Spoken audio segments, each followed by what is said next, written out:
This podcast is sponsored by A. Miller George Funeral Home, where each life is celebrated, and their sister company, Cremation London and Middlesex, both family-owned and operated. By Hyde Park Care Pharmacy. Experience the difference an independent pharmacy can make for you and your loved ones. Hyde Park Care Pharmacy offers personalized care, short wait time, very competitive pricing, easy transfer of your prescription, and much more. And by Molly Maid. During these times of COVID-19, it has never been more important to keep your family safe. With the Healthy Home Cleaning System, Molly Maid London is here to help. Make your home a healthy haven. Call Molly Maid London today.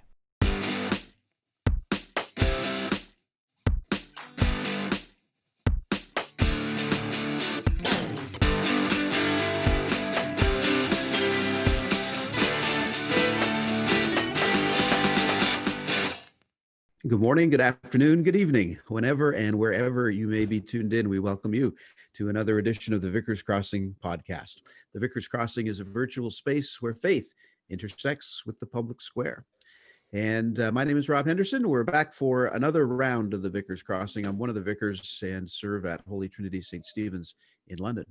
Vicar 2 here, Kevin George from St. Aidan's Church in London as well. Glad to be with you today. And my name is Ian. Hello. I'm the one who does all the behind the scenes kind of stuff for this podcast. He's the man. He makes it happen. Plays some mighty good music, as you can see behind you. He does too. Yeah, right? thank you. His musical stuff's been good. His musical stuff's been really good lately. Really good. Yeah. Today we're going to be welcoming journalist, activist, professor, and author Drew Hart to the Vicars Crossing. So we're looking forward to chatting with him about some things around what's happening in the States. Of course, we're a week away from Election Day when we're recording this. And also we'll talk a bit about his book as well. So we're looking forward to that. This is the book right here. There we are. Right. Who will be with us? Drew Hart today. Hello to our sponsors and our thanks to our sponsors, A. Miller George Funeral Home, where each life is celebrated, and their sister company, Cremation London and Middlesex, both family owned and operated. And a shout out to Dave Mullen and the staff at A. Miller George today. Well, those are good people. And so are the people at Hyde Park Care Pharmacy with Carol Basada. You can hook yourself up with all your favorite drugs by just calling over there. It's locally owned, locally operated, locally loved. It's the spot to go. Don't miss it. Do you need anything cleaned? Do you need anything cleaned? I need something clean. Exactly. Yeah. Well, we want to say thank you to Molly Maid London. Make your home a healthy haven. Call Molly Maid London today. Trisha Lister will hook you up. Wonderful people over there. Wow. Right. That's pretty cool. Good. Yeah. Pretty cool. Always appreciative of our sponsors who help us out so much. Oh yeah. Okay, guys, it's time to play the new and improved edition of everyone's favorite game. This is Sickness or Suds. So Sickness or Suds in its new form is an opportunity to guess. It's kind of like multiple choice now, right? Okay. So last week I gave you a few sicknesses and you had to figure out what they were. Today, I'm going to give you a sud. Okay. Or actually, more specifically, a place that makes suds. Okay. You have to tell me where these suds are made. Okay. So this is what we're going to do. So there's a brewery somewhere in Canada. Okay. Called Twin Sails Brewery. Okay. Twin Sails. And I want you to tell me, does Twin Sails Brewery produce their delicious brew in British Columbia, Nova Scotia, or Ontario? Twin Sails Brewing, a great Canadian company. Twin Sails, Ian. What do you think? Ian, what do you think? Twin Sails. Twin Sails Brewery. I'm thinking I'm thinking Ontario's out of the picture, because it's not close to the ocean, which is sort of like Twin Sail. It's kind of like a boat kind of stuff. I'm gonna say a lot of lakes around. I mean, I guess I'm not trying to sway you. I'm just saying there's water. I'm gonna say Nova Scotia. Okay. Nova Scotia. Okay. Yeah. Okay, Kevin, what do you think? Twin Sails sounds like something people in cottage country would cook up. So I'm going to say Ontario. I think this is the sort of thing that somebody who lives up in or summers up in the Muskokas or somewhere up there came up with. Twin Sails. Twin Sails. Got you both again. Wow. Twin Sails Brewery is in British Columbia and Oh. sits in the beautiful town of Port Moody. Oh, yeah. Oh, that's of a course. spot. And What do they it's- brew, Rob? What do they get? Some well, good brews? Oh, they got a whole bunch of different brews, ales and lagers and stouts and the whole deal. And the name comes from twin brothers who founded it. Okay. And the sails comes from the fact that there's sailboats visible. The brewery is right on kind of well, by water. There's a marina and everything. So Yeah. they built the brewery right on the water, and they called it Twin Sails because they'd always see boats. So yeah, so if you're looking for a Canadian brew from BC, Wow. look for Twin Sails beer. So there you go. Fantastic. That's I love it. Signature Suds. Yeah. All right. Okay, it's time for Ask Ian anything. Wow. Wow. powerful. Today's question Yeah. comes to us from Trois-Rivières, Quebec, Of course. right? Right. And this one is from Pierre in Trois-Rivières. Pierre would like to know, qu'est-ce que c'est savoir ne partez pas? No, I'm making that part. Pierre. Sorry. You just confused a bunch of people who speak French. Yeah, I know. Pierre from Trois-Rivières wants to know, what is something that most people learn only after it's too late? Ooh.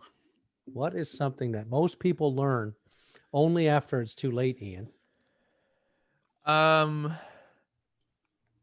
How to admit that they're wrong. Okay, that's good. Yeah, or like Because how to usually say by then sorry. you've really hurt somebody probably by then. Yeah, exactly. Yeah. That's kind of what I was thinking. Like it's Yeah. too far gone to be like, yeah, I was the one who Yeah. messed up. But It's that thing about trying to put the toothpaste back in the tube type thing. Yeah. yeah, That's the that kind of stuff. First thing I thought of was that Yeah. I've somehow insulted, harmed, or said a rude thing. I find out a week later. Oh, geez, really? Oh man, I wish found that out too late. Yeah. Yeah. Yeah.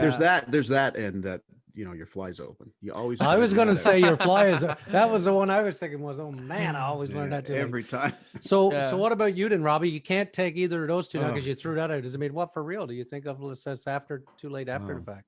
After the fact, it can't be something I said. Well, I suppose I mean, we Um, could go with the fly, but I mean, Yeah, it could be the fly on though. Boy, that's tough. I don't know. Something that Well, like, what does it mean by too late? Does it mean Yeah. like I a haven't- week later or like when they're I gone? haven't filled my gas tank. well, funny you say that because I sputtered into the gas station on Sunday. Almost had to call someone to come and bring me a can of gas. Yeah. Well, a story comes to mind if it'll help. Go ahead. So I was a student minister in a church here in Ontario, in rural Ontario, and I had been at the church for I don't know a couple of months, I guess. And this woman, one of the most faithful, all matriarchs of the church, her daughter was an adult woman in her 20s, late 20s, and she was pregnant. And so she coming to church pregnant. She was off church for a little while. She had a baby. She comes back. The next Sunday or 2 Sundays after she's back, I noticed her limping quite noticeably down the aisle. She's on her way out, and I'm standing at the back door greeting her on the way out. And I said, "Oh, gosh, good to see you. Hope the baby's well." And I said, "Oh, what did you do to your leg? Because you're. And she just looked at me with eyes this big and walked away. And her mother looked at me and said, "How insensitive. Don't you know she had her leg amputated when she was 10?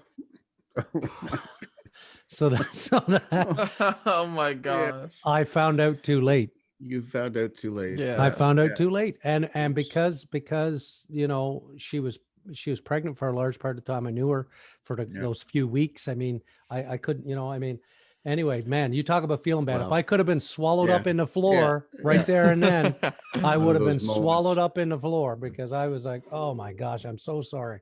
But that's a good thing for a priest to tell a student, just so he doesn't do what I did. I remember once the same kind of story was I was emceeing a golf tournament, and I had to announce the winner of the ladies low handicap score or something like that. And so they handed me a piece of paper, and I announced, "Congratulations to Kim Smith, the winner of the ladies low score of the day." And from the back of the room, some voice came out and yelled, "Kim's a man." Found out too late. So found out a little bit too late who Kim was that Found day. out too late. Right. Or when I was having a vestry meeting at St. Mark's by the Lake back, and we're in the hall and we've got the portable mic set up and the meeting is going long because we're doing this reorganization of an expansion and blah, blah, blah. And somebody has given a report and it's going on quite long and I've drank a pitcher of water and I really got to go to the bathroom. So I get up, I go to the bathroom and this dry report is going on when I leave. And when I come back, the whole room, 110 people are busting a gut laughing. And I'm like, why is everybody laughing? And all at once in unison, as if it was, I said, the Lord be with you. And they all said, and also with you. I said, what's so funny? And they said, your mic is on. So my cordless mic, I found out too late. Too late. Too Your late mic was on. that my mic was on. Thankfully, it wasn't one of those where I talked to myself too much at the urinal, but could have gotten ugly. Could have gotten ugly. I'm guessing all of us have a story. Yeah. Right. So Those are the things you find out too late. All right. Drew Hart is going to be coming into the Zoom room here at the Vicars Crossing. So Yeah. Who will be a witness? Will Drew be a witness? Will Drew be a witness? Let's find out now, shall we? And here he is. Drew Hart has joined us at the Vicars Crossing in the Zoom room. Drew, welcome aboard. We're so glad you could be with us today. Oh, thank you. I've been looking forward to this conversation. Great. So it's Welcome. good to have you here. Yeah. Kevin, can you give a formal introduction to our listeners? I would love Please let to. 'em I know formally who Drew is. introduce. Formally. I formally introduce. No, I've got a piece of paper here with all kinds of information about Drew. Won't read it all because the man has been busy and he's clearly doing good work. I actually got to figure out who Drew was through social media. So I'm on Twitter, actually connected through Diana Butler Bass, who's a previous guest on here who had quoted something Drew had posted. Drew is an author, an activist, a professor in theology and in the Bible and religion department at Messiah University with 10 years of pastoral experience. Drew majored in biblical studies at Messiah College and is as an undergrad, and he attained his Master's of Divinity with an urban concentration from Biblical Theological Seminary and received his PhD in theology and ethics from Lutheran Theological Seminary, Philadelphia. Dr. Hart's dissertation considered how Christian discipleship, as framed by Black theologies and contemporary Anabaptism, gesture the Western Church towards untangling the forces of white supremacy and the inertia of Western Christendom, which have plagued its witness in society for too long.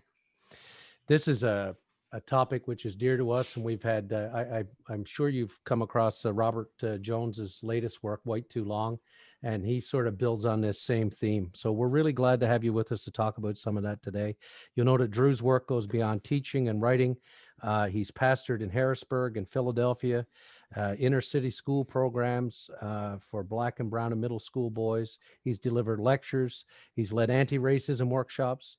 He's written incredibly good books. One of them, Trouble I've Seen, which I've read as well, Changing the Way the Church Views Racism. And his latest book, which I have here with us today, is this beauty right here, which is called Who Will Be a Witness? Igniting Activism for God's Justice and Love and Deliverance. So all of that and more, but we'd have the whole podcast taken up with introducing you, but we can add to that great resume now a guest on the Vicars Crossing. Welcome Check it aboard, off. Drew. Check that off. Got it on my bucket list now. I know you've been waiting for this for so Yeah. long. So anyway, listen, let's jump right in and begin with sort of an overall thesis of this great book, Who Will Be a Witness. We want to do a bit of a dive into the book today because I actually couldn't put it down. Picked it up, read it. I loved it. You write in this book, in the introduction, that this book guides the church towards a nonviolent revolutionary faith that bears witness to Jesus, seeking God's deliverance through a visible grassroots community that is mobilizing and organizing itself from below to share love, to seek justice, and to join God's delivering presence. This type of church subversively struggles for shalom and dares to dream of God's society beyond a world dominated by white supremacy and scarred by the enduring legacy of Christian supremacy. Tell us more about this book and why it's so important right now. Yeah, I mean, I think that we're in a moment where at least portions of the church, certainly in my context in the United States, portions of the church are awakening to the fact that we have some problems. But I think that even as they do, so often it's a very superficial response, right? And I think we don't recognize how deeply seated the problem is and within the church. I think, in fact, sometimes when I hear people talking about race, they'll say things like, oh, it's so a shame that the church internalized, the problems of the secular society. I'm like, wait a minute, you can't blame secular society for white supremacy. Like that's a deep forgetfulness, right, of the church and our legacy, especially in the West. And so I think that we've got to, number one, recover a radical Jesus because he's been domesticated, westernized, whitened, over spiritualized, everything. We've got to grapple with our history and the role of Christendom and colonialism and how that shaped our ongoing life as the church. We've got to reconsider what it means to be the church, right, in society. And we've got to find a way to live faithfully and be a part of God's justice, like in concrete, real ways, and not just ways that are captive to the political partisanship and arguments that are going on, but something more deeper and truer and more meaningful that is in solidarity with our neighbors. And so, yeah, I think right now, I mean, I wrote the book before COVID hit, before the racial unrest hit, but it seems like it was primed for this moment in many ways. Yeah. We've had a couple of guests on that talked about that, this idea of this unveiling that's happened, this, revelatory moment in the world, in our history, based on, with the death of George Floyd and the pandemic and everything like that. So you can certainly see those themes of, especially in the church, right? Like you said, the veil comes off and we look at each other and go, holy smokes, we got some work to do. Yeah. And then Rob was thinking too, like when Robbie Jones was on, I think the phrase he uses in his book for what you just described about how people go, oh, we've co-opted the ways of the world. He calls it intentional amnesia. Yeah. Right. Like we forget that the church has so actively participated in white supremacy, that we've been the colonials, the doctrine of discovery, like, all the work that we did, so he writes about that too. So it's that similar theme. Yeah. Willful. That's interesting. I usually use the phrase willful ignorance, but intentional amnesia. I like that as well. Yeah. So Drew, in the book, Who Will Be a Witness, you speak of God's deliverance. And I wanted to read a little bit from your introduction for our listeners today. And you write, deliverance invokes the broad scope of our earthly predicament. Deliverance helps us remember that God is the solution to the captivity to evil, injustice, and death that humanity experiences. God is active, present, and intervening in the midst of the crushing poverty that people are experiencing even right now. God is present through the cycles of violence from which refugees are fleeing and that produce over 30,000 American deaths from gun violence each year. God has not abandoned people locked up in oppressive cages, but rather shows up for the most vulnerable of our human siblings who have been treated in inhumane ways. God is with the oppressed and the poor and the young caught in a vortex of deprivation, and those with mental and physical disabilities who are stigmatized and vulnerable. God's delivering presence is a force that we can join. And, in reading that, I was thinking about something that we're doing right now with the Vicars Crossing. Is we've been gathering some folks across Canada, over 100 a week now, to do something that we're calling Canadians Praying for Americans. People from across denominations in Canada gathering to pray in solidarity with our American friends. And we have faith leaders join us. And one of the things that we were really moved by for listening to our American friends speak to us is you can feel the stress that you're under. We're watching from up here and we're watching all the stories and the madness and stuff, but living in that stress is really evident when we were talking to people, and there's lots to deal with. And you've highlighted some of it, the pandemic, of course, and president stoking the flames of white supremacy, and this election now less than a week away. And just yesterday, more unrest and violence in Philadelphia, which you're just a couple hours away from, that's going on right now. So we want to ask you, first of all, how are you doing? And I guess how is your abiding faith in God's deliverance informing how you're doing and how you're walking through all this? Yeah. So first, how am I doing? I always tell people I'm okay. I'm surviving, you know. It's a lot going on, so I can't say I'm flourishing. That doesn't seem like an honest answer to our moments, but I'm okay. And I think I've felt the demands of our moment, the urgency of our moments. And some of why I'm just okay is precisely because I've been leaning into requests on my time, precisely because I feel like it really matters right now. And so, you know, I'm half the time I'm on Zoom calls with church groups and, you know, giving talks and anti-racism things. And just for anybody that is willing to engage, I've been probably made myself more available during the school year, during teaching than I normally would. And so, but it's a lot. I mean, I'm teaching a full load of courses. I'm doing that. I've got a family, you know, I'm a local leader in my own neighborhood. It's a lot.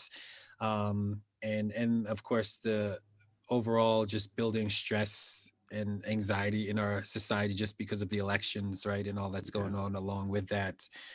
But for me, I mean, and I there's something about language that is like, for me, language that helps describe, you know, and in many ways helps me see more of myself too. And so the language of like talking about God's deliverance, I always, something about that is just more powerful than talking about, I know, like I even say in the book that salvation and deliverance and liberate, like they're all interchangeable words in some ways. They really mean the same thing, despite how we've used them in such radically different ways. But the language of God's deliverance for me, and maybe it's some of just my own tradition, helps me stay attentive to God at work in the world, that God has not abandoned us, that God is present, and that we need to stay attuned to Jesus's presence in our midst.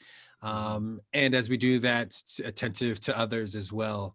And so, yeah, I think for me, that is always the recentering for me. And that kind of, I don't think, and I think my wife would agree that I'm not, given all that I do, I probably am not the most stressed out person given like my life. She always jokes like she could never live my life, right? She says it all the time. But I think some of it is just the opportunities to slow down and to stay attentive to what God is doing, and trying to make sure that I find myself at the center, joining in with that, that I believe that God is at work in our world. And so that can give me a sense of peace, even in the midst of, not to say I'm peaceful, I'm not going to overstate it. Life can be a little stressful as well, but I think that centering in the midst of God's deliverance at work is really important for me. You had a sense with Diana Butler Bass was the guest last week for our Canadians Praying for Americans. And in the midst of her reflection, just doing a little 5-7 minute reflection, she broke down. And I mean, those of us who know Diana, she's not exactly given to emotional outbursts, but what I was taken by was really the, I mean, I really think the word is trauma. I mean, like we can rattle off the litany of things that are going on, as you've noted in that quote, and as Rob pointed out, but I just think about, like, even just, and for a Black American watching that murder of George Floyd, like there's something in that that's hard for those of us who've lived with white privilege to even begin to know what that is like. And so I just, when I read this and I read about, you know, your language, you're quite right. The way you use language in here about deliverance and salvation and about really being saved, not some sort of hairy fairy thing in the clouds after we're all gone where we can eat all the Kentucky Fried Chicken we want and we'll never get fat, but some real salvation, like where that family that's crying out in Philadelphia right now because their son, you know, needed a mental health check and is left dead, where God will come and be present to that. And I just find that the language in here gave me hope, Drew. Your willingness to talk about a God who will deliver us in the middle of this and connect that to the biblical story that we have, and following in the way it is Jesus is not just, you know, talking about it, it's actually doing something, you know. And so I just want to really affirm that language of deliverance and say that our hearts go out to everybody who's dealing with the trauma in America right now. Yeah, thank you.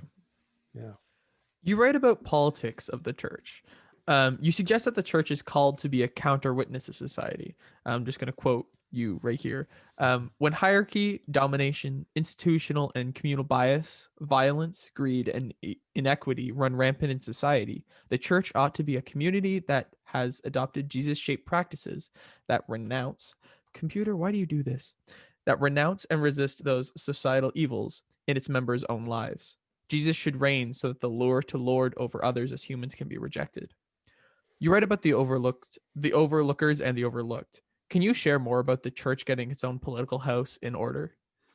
Yeah, I mean, I think that, it's actually quite fascinating the way that, and I'll say we in the most expansive sense and claim part of the problem, that we talk about church and the world, right? And the problems of the world, in this kind of really Dualistic, right, frame, exactly.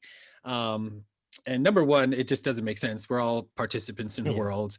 But number two, I mean, I think, I think we have, for those even that are justice oriented followers of Jesus, I think sometimes we have high expectations for our society and for our government, and low expectations for how we organize our own lives. Right. And it's just, there's just a hypocrisy there, I think.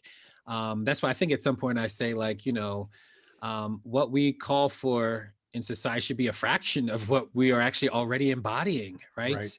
That, I mean, the whole idea that God's kingdom, God's reign, God's dream for us has been realized and inaugurated in the person of Jesus Christ, and that we now participate on that right now in the real world, as the community of God, as God's people, that it ought to make visible God's justice, God's love, God's deliverance, right, for everyone else. And so the fact that we take that, I don't think we've grappled with our own lives and how we organize, and obviously different traditions, it looks a little bit different, right? Whether it be just hierarchy or business practices or whatever, that's pulling us in, that there's so many ways that we need to have a radical reimagination for what it means to be the church, and then to radically restructure our lives together.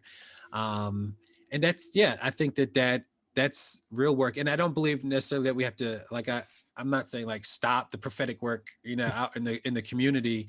But you'll never hear me say that.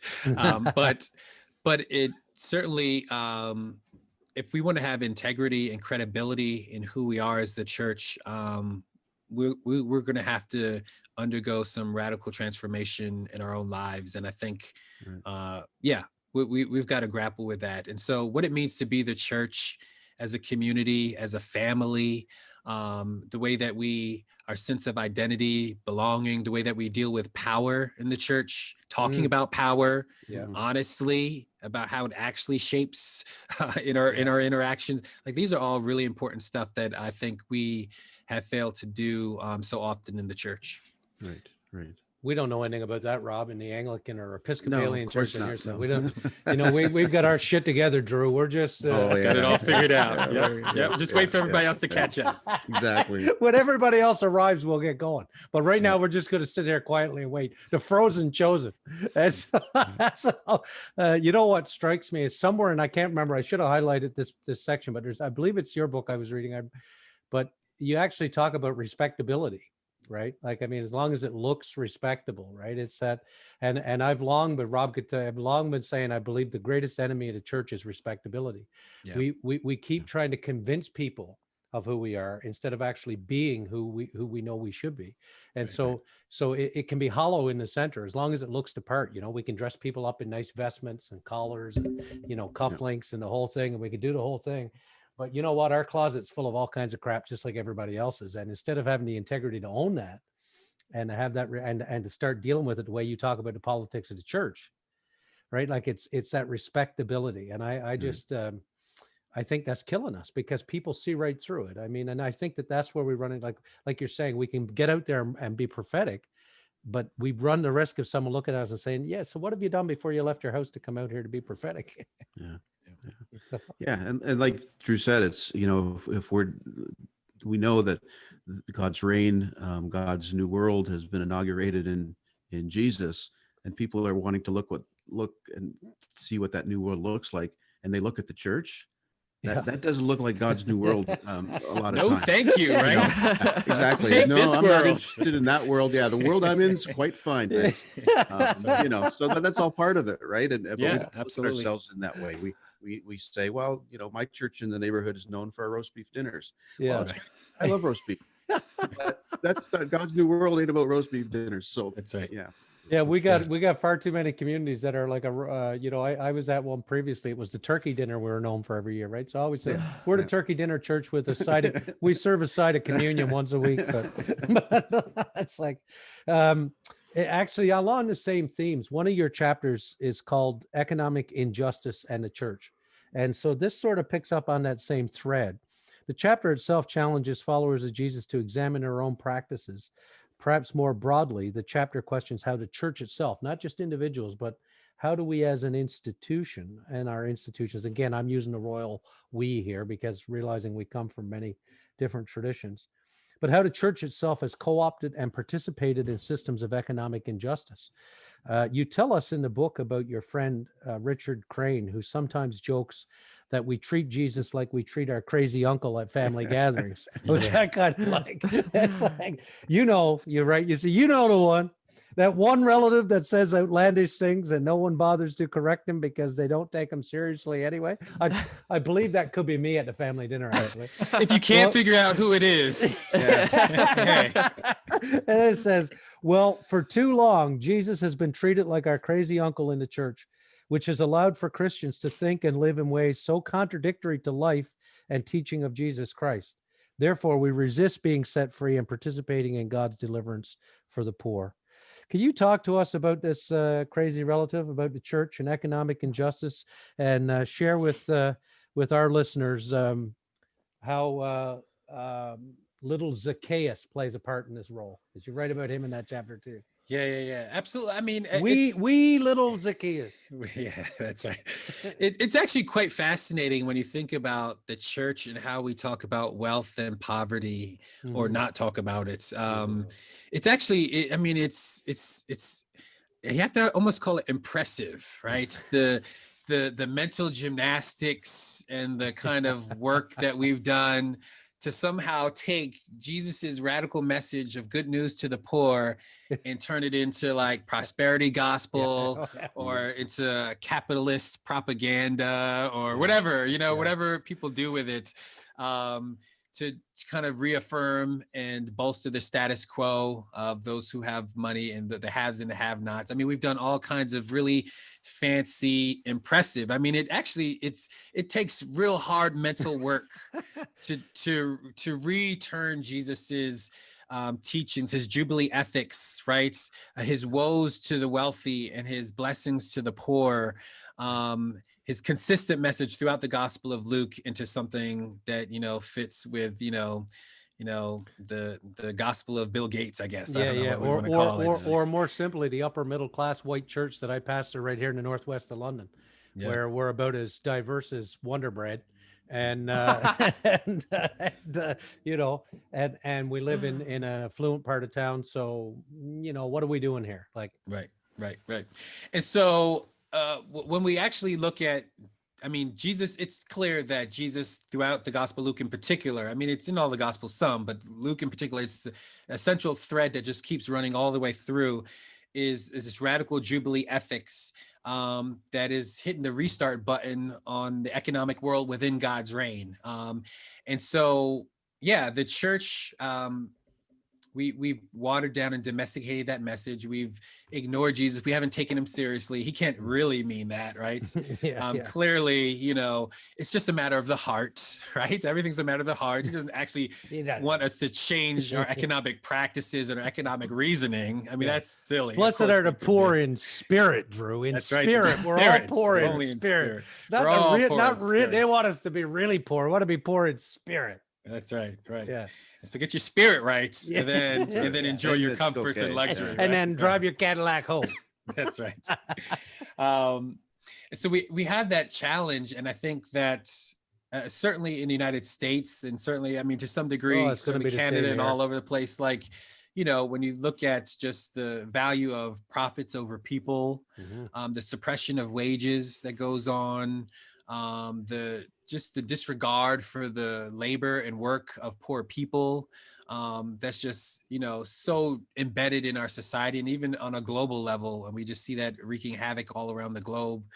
We see certainly United States, the particular story that, in some, again, it's everywhere, but there's a particular story in terms of race and economics that played out in terms of how Black people were intentionally structured out of participating in the economy, while the white middle class was birthed, right, by new progressive laws and the New Deal and all that kind of stuff. And so we just see all of this, and ironically, the church is actually, like, certainly the United States, you use the words redistribution or reparations, and that's like, cuss words, right?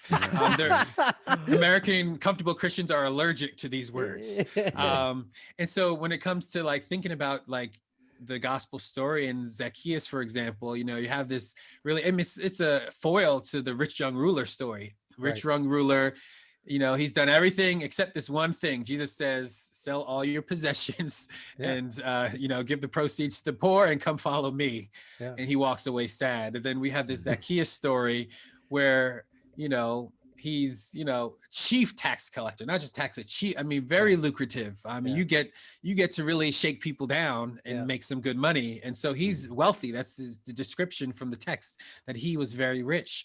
And so in town, he's stigmatized because he's in sin. That's harmatia. He's not living in the way that he ought to as a child of Abraham.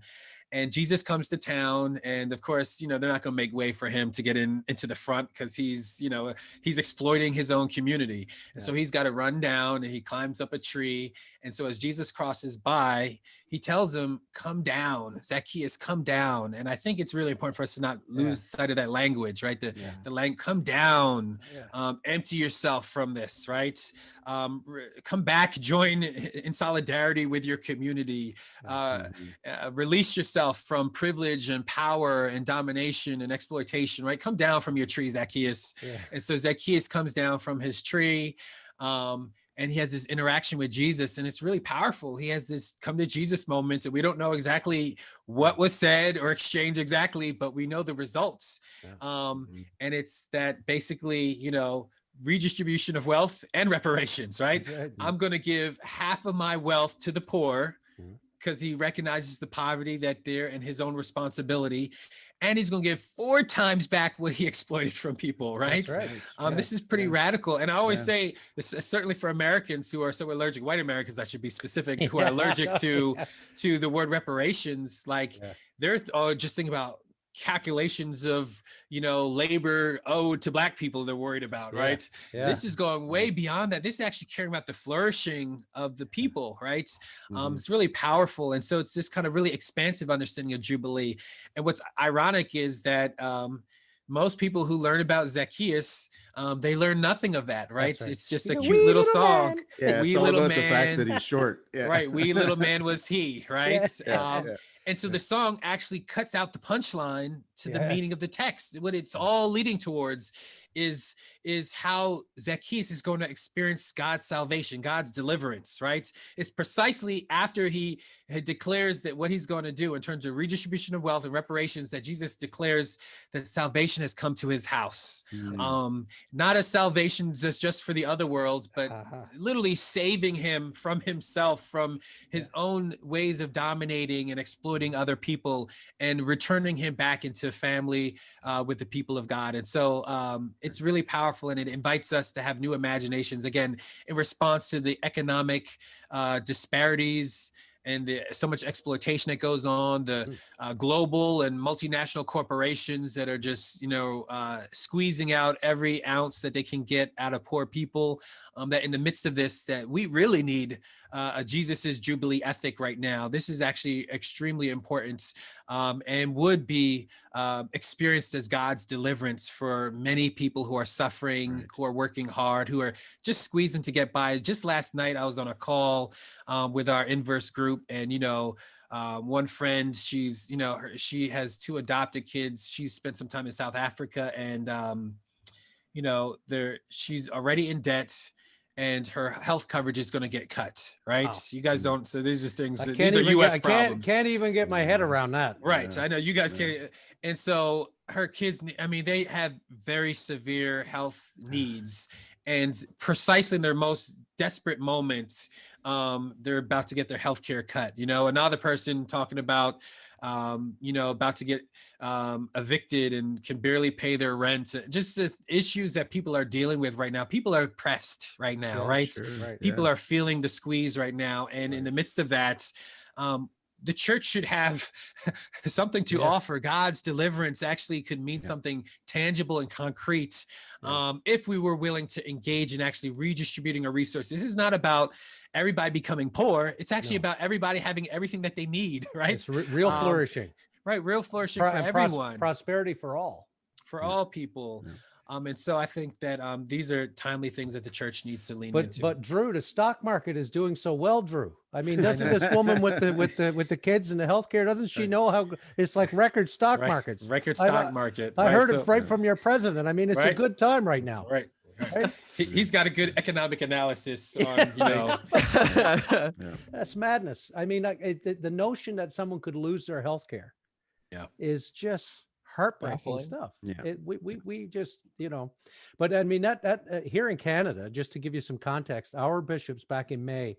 So one of the things that happened here early on in the pandemic was the government brought in something called a Canadian Emergency Response Benefit, which is a $2,000 a month benefit and went to everybody that lost work.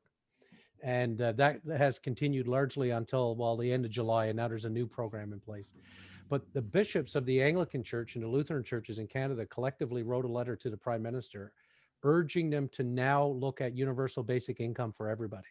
The push in this country now from a lot of the progressives in the church and elsewhere is, what can we do to make sure that every Canadian has a floor on which they stand, regardless of your work, your education, or anything else? Here's what you're going to get. Yeah. And then once you start making a whole ton of money, that may start to come back. But that first $24,000 or $30,000 will be there for every adult in Canada.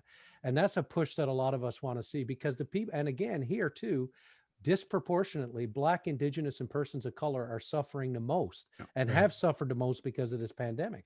Right.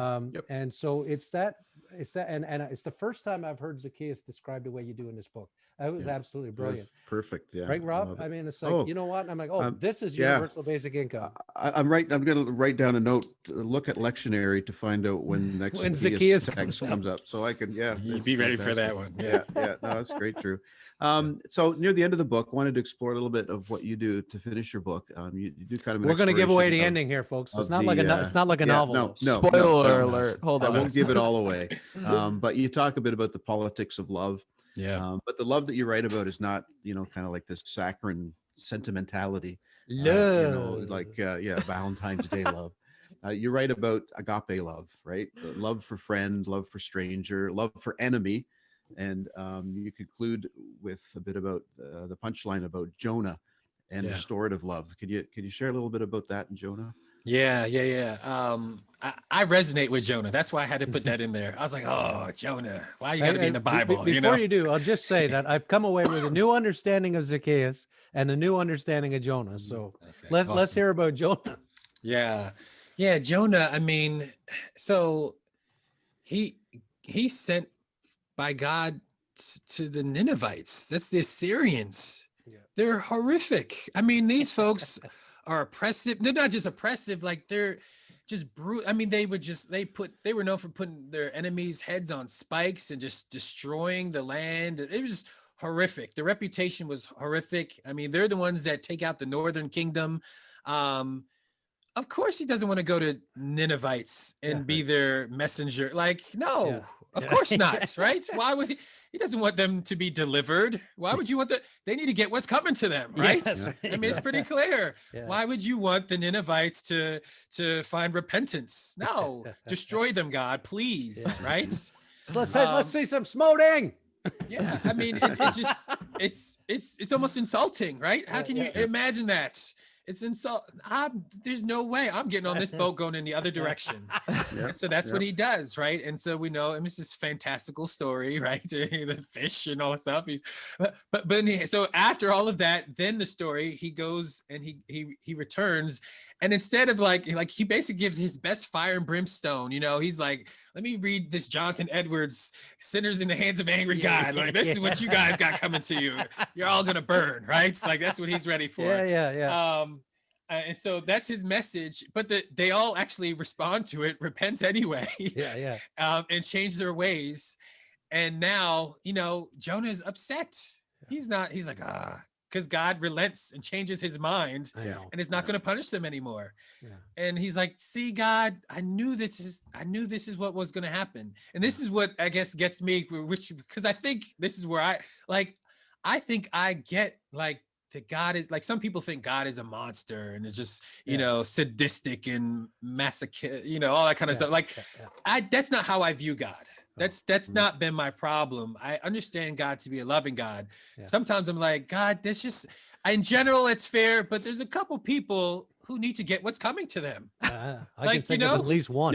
Yeah. I mean, there's folks that like, you're like, no, you can't do this kind of horrific stuff to people, and then you get to change your ways. Come on, God, this is not fair, man. No.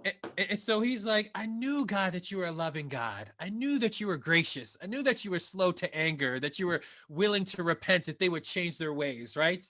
And then all of a sudden, I mean, that's the punchline of the story, right? That this is a God, that God's love is so transformative and restorative, and desires for all of us to realign ourselves with who God is and what God is doing. And that God's goal is not punishment, it's actually restoration. And that we've got to it's us, we've got to be the ones to align ourselves with God's love, with the kind of compassion and action that God has for us, that we ought to have for one another as well. Not sentimentality, not fuzzy feelings, but actual, I mean, it's interesting that in the Greek, when they talk about like compassion in the Greek, it's literally like your bowels move, right? It's actually like physical, that kind of response to other people's suffering, right? What is it for the church to have that kind of almost physical response to other people, and then to act in response to that? That's the kind of love that we're called to as the church. I think that's the kind of love that King understood so deeply when he said that love is the most powerful weapon in the world, the most powerful weapon for the oppressed, powerful enough to convert an enemy into a friend, right? He understood that the end goal is not to destroy one's enemies, but that it's beloved community, and that there's space for anybody that's willing to join in with this, right? There's a place for you in this beloved community, for everyone. And I think that that's the kind of vision that we need to have also in the church, to embody, and it needs to be extended, especially to those that we've been socialized to not love, right? I mean, think about that list. Every community has that list of people that we've been socialized to not love. And it's precisely that moment that those are the folks that we've got to allow God's love to work through us and to embody and to participate in. That's fantastic. Yeah. And therein, what could you have got a more perfect title for your book after everything we've just talked about? Who will be a witness, right? And that's it. It's about us getting involved in that. And we're really encouraging everybody to pick up a copy and read this and find out maybe a bit more about Jonah and Zacchaeus, because like the best sermon I ever heard on Jonah was called "It's Not About the Bloody Whale." It's the same thing you were just talking about. But and I believe in Drew's tradition, it's probably from hearing people call out, "Can I get a witness?" Yeah, Can I get a witness? That's right. So that would have been the original title, and we shifted it to "Who will be a witness?" Absolutely, I like it. Right. Well, that's great. Drew Hart's been our guest. Please grab the book, find out more, and follow Drew on Twitter. And Drew, we really want you to know we are praying for you. I know it's a stressful time, a difficult time, a week away from your election right now as we record this. So know we're with you, buddy. And we really do thank you for spending time with us today. Thank you. It's been a pleasure being with each of you. Thanks so much. Once we lift those travel restrictions, you know, because right now we don't want you all. Like, we love you, but not that much. You don't want us traveling. Of all people in the world, you don't want Americans traveling right now. Trust me. So you just stay down there, okay, for now. But once it all cleans up, come to London. Back. Come to London and do an event with the Come hang Vicars out. Crossing. I would love that. I would love that. Bring your in books fact, I've been in London before, but I haven't been for any speaking or anything like that. So I'd love to do so. Yeah. London, Well, this that'd be London, Ontario, you've been here. No, I had. Oh, no. I'm sorry. And I was going to say that would be strange, but no. not Although I impossible. have been to, you know where I've been. So how far is that from you to like Waterloo, Kitchener? Waterloo's just Yeah, an hour that's away. not that hour. far. Yeah, so Hour, I've been hour and a there. half, I yeah. actually have given talks there. Okay. Waterloo, cool. Kitchener. Yeah, Yeah. we're Yeah, just good. wested out a little bit. So we'll once America is clean for travel, Yeah. we'll get you to come up here, man. Get you to back. Excellent. All right. Just before we let Drew go, we want to thank our listeners, the Vicars Crossing, for dropping by and visiting with us. We also want to thank our sponsors today, A. Miller George Funeral Home, where each life is celebrated, and their sister company, Cremation London and Middlesex, both family owned and operated. Also to Hyde Park Care Pharmacy and Carol and her wonderful staff there, and to our friends at Molly Maid, to Tricia and her staff as well. Thanks for supporting the podcast. So until we get together again, my name is Rob Henderson. Kevin George here. My name is Ian. And Drew Hart's our guest, and we'll be back with another edition in another week or so. So make sure you drop by. And Kevin, remember to always look both ways, my friend. Before you cross the street. Okay, I will. Thank you for listening. Our hosts are Kevin George and Rob Henderson. Our producer and composer is myself, Ian, with original artwork done by Elizabeth Dodman. If you have any questions or want to know where to find us, tweet us at Vicars Crossing or find us on Facebook at The Vicars Crossing. If you have any other questions about anything heard on this podcast, leave us a comment or look in the description to find out more. Thanks!